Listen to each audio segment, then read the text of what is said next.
Okay, so take two here. I think I goofed up a little bit initially, responding more to the video that was presented rather than sharing my findings on the career for the week. Tell you the truth, I haven't stopped looking into the 121 world and what it's like since I stopped flying in the 121 world.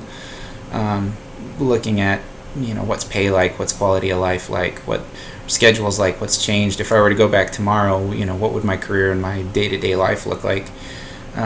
I think first and foremost, and probably what's on a lot of people's minds, is pay. If I'm going to go do this, is it going to be worth the substantial investment that I have to put into being a professional pilot? Pay seems like, from what I can tell, it's better than it was 10 years ago. A lot of regional airlines have a bonus program where, okay, you meet the minimum requirements, I'm going to come sign up with your company and you're going to give me a $20,000 bonus. It seems like with some regionals, they have a prorated repayment schedule. Some don't, where, okay, I'm going to sign up and you're going to give me that $20,000, but I have to fly for you for the next 2 years, or I'm going to have to pay back a prorated amount of that bonus.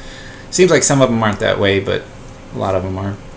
Of course, schedule is a big deal too. Schedule seems like it hasn't changed a whole lot. A lot of airlines are union-based, so everything's based off of your seniority.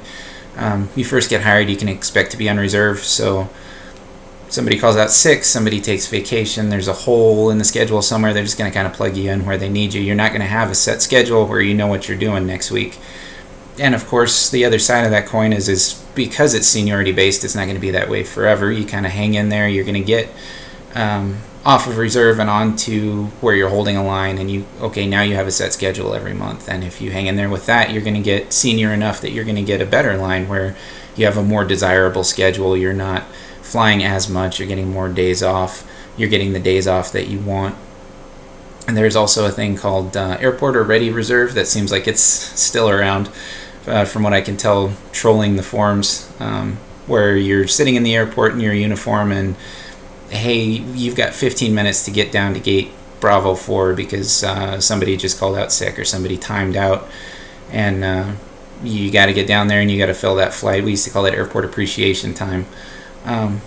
Again, it seems like that's all just part of it, and it's all seniority based. So if you know going into it that that's something you're going to have to deal with for a time, then maybe it's a little bit easier to deal with.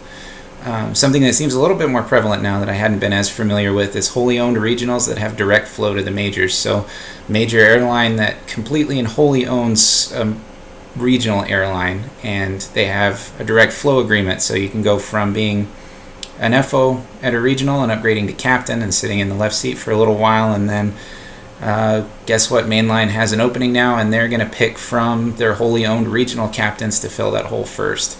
So at least when I was flying, if it was around, it wasn't something I heard a lot about, but I'm certainly reading a lot about it now, and it seems like a pretty desirable setup.